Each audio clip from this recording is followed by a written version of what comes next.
What's up guys, Bloodshed here, and yes, I'm happy to present you with patch 2.5 PTR. I'm gonna cut back and forth between the actual patch notes and the gameplay. So we're here on the PTR right now.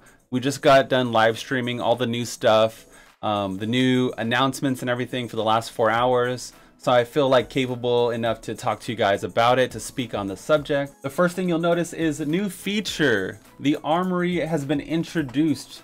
So we're most likely going to get that in season 10. So next season, it looks like we're gonna get it. So now I'm going to cut over here to the actual game and we're going to go through it together. Okay, so the Armory is in every town. You can see it right here. It's a little wardrobe. You click on the wardrobe, it opens up. You got all your stuff in here saved. You can save up to 5 different builds. Wherever you pull the items from, that's where they're saved. So you can actually leave the gear in your inventory if you wanted, or you can pull it from the stash space. You see I have these Tal Rasha gloves here in the bank. If I swap to my gear set with Tal, it'll pull it from the bank, put it on my character, and vice versa. So I'll swap a few out just to kind of show you. So right now I'm in my SWK farming set, right? Little Bell Monk.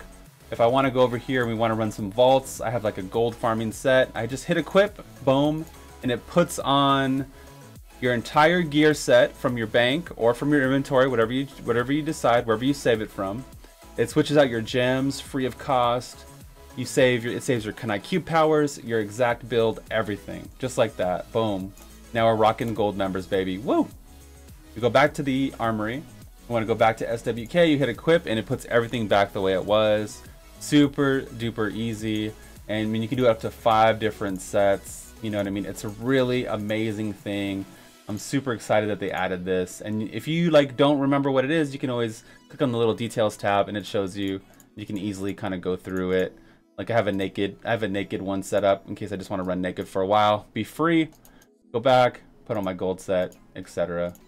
It's just, see how fast and seamless it is. It has that Blizzard polish, man.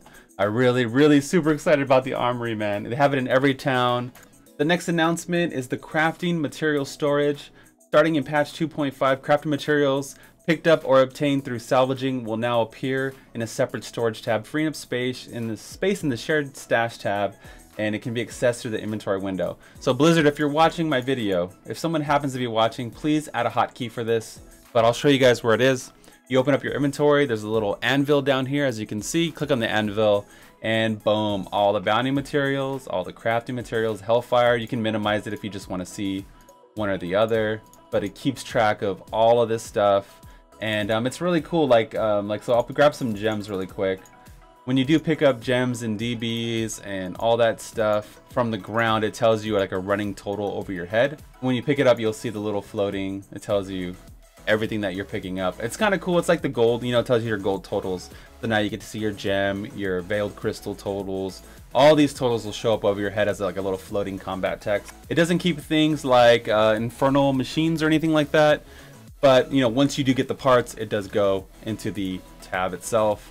It doesn't keep gems because you need to socket them. You know what I mean? I can see why they didn't add the gems, because you need to physically put them in your gear, and they would have to make something in the cube to fuse the gems together, and it might be too confusing. So I don't mind. The gem cost has been removed, so you can socket gems as much as you want. And it doesn't cost you anything. As you can see, there's no cost here. It makes sense because if you're switching between builds so much, it's gonna rack up the cost, especially early season or whatever. So the Armory, the crafting material change, and there's also a bounty change. I still have another bombshell. There's some big changes this patch. Another bombshell are bounty caches. There are no more bonus bounty bags. Now before you rage on the Blizzard forums or wherever you like to rage from, they took both bounty bags and they converted them into a large Horadric chest, as you can see right here. Now you get the same amount of materials you would have gotten with the bonus bag, but you always get the bonus. So now we just logged into a new game. We open up the map. You get double bags on every single act. So they doubled, like, or whatever it is. You get the bonus act everywhere now. So we're getting a lot more bounty materials. As you can see, I'm going to open up one of these Horadric chests for you. Boom, we're on T11. Normally you get 6 corrupted angel fleshes, but now you just get 12 instantly. So it's like getting 2 bags just in one chest. And I think the chests look cooler, right? It kind of feels like an RPG, a treasure chest of loot. And you pick it all up and you can see again the floating combat text over your head when you pick up the new stuff. Super cool. I love the new effects and everything like that. Let's say a season started and you really need a Ring of Royal Grandeur for your build. Now you can just always get, you know, the 2 bounty bags essentially over and over and over again. Just make the game, do the act. You don't have to complete all 5. Wherever you go, you're going to get the double bag basically, which is, you know, the Horadric chest. Okay, now time for the big bombshell for you guys, okay? This is an item. This is a legendary item, right? You see these gloves? I'm going to identify them, okay? They have a chance to roll Ancient, as we all know. They also have a chance to roll Primal Ancient. So let's see what happens, okay? It's probably not going to roll any of the 2. Okay, so that's just a regular Ancient, right? And you can see the gloves I have equipped are the Sun Wukong Paws. They're an Ancient. We all know what Ancient gear is.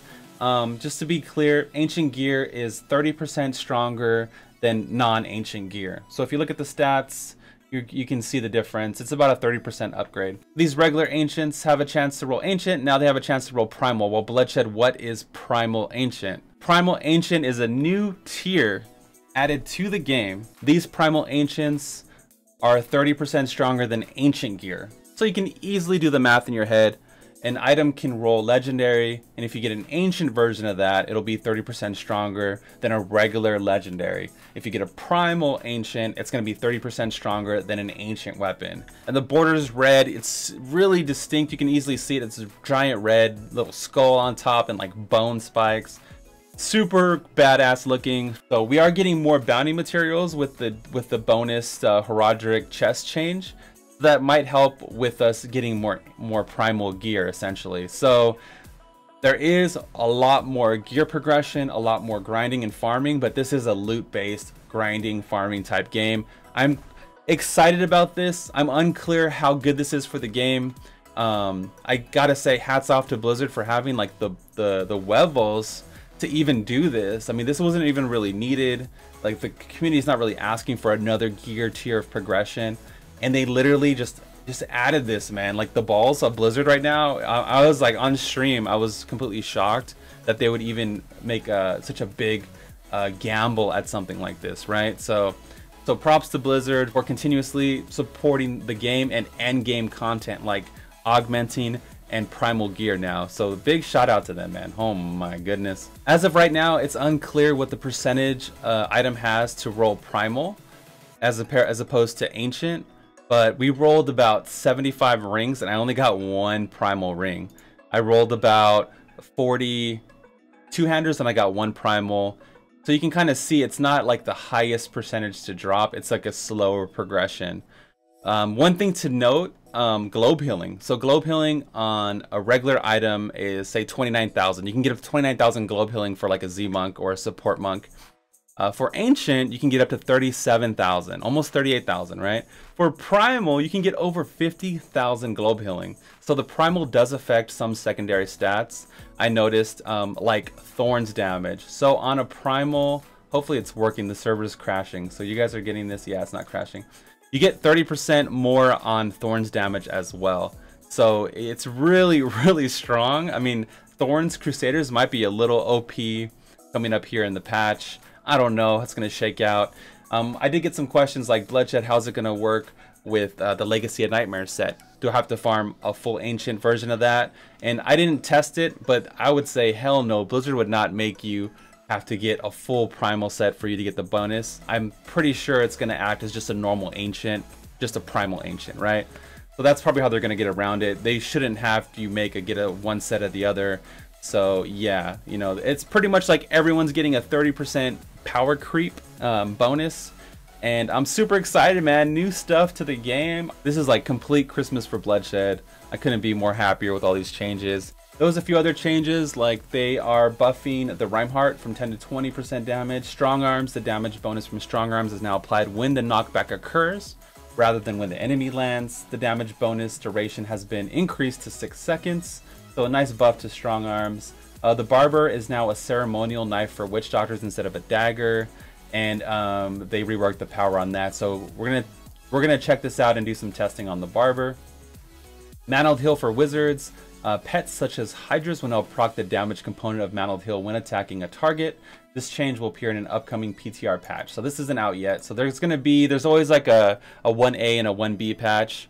So look forward to more changes coming on the 2.5 PTR. Adventure mode. So if you want to do public groups starting next season, you're going to have to do some solo progression to prove your worth, right? To prove your worth. If you want to jump in T13, now you need to solo a GR60 only for public games. It's not going to affect private matches or private games or anything like that.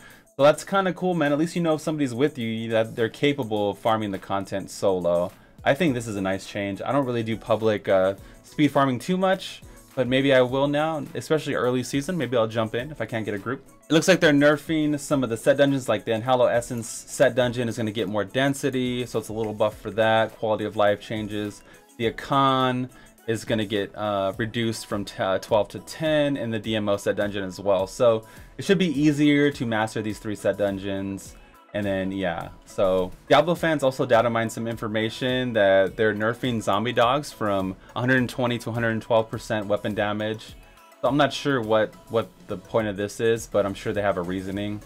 The wizard Disintegrate, they data mined that Disintegrate is getting double damage, bro. So there might be some Disintegrate builds coming up here in the future. It was already one of the strong starter builds using Disintegrate with the Entropy rune. Now it's going to be even better, 890 to 1670, and the initial damage from 250 to 640. So I'm sure there's more class and build changes coming in the future, so stay forward to the channel for that. Big shout out to all my patrons out there. I appreciate and love you guys so very much. Thank you for supporting the channel and everything like that. We just put out our Patreon podcast today. We gave away 2 early access keys to a new game I'm going to be doing a first impressions of here shortly whenever I get some time. Shout out to the Twitch subs and everyone that always supports my content. If you have any questions, I'll try to answer them to the best of my ability.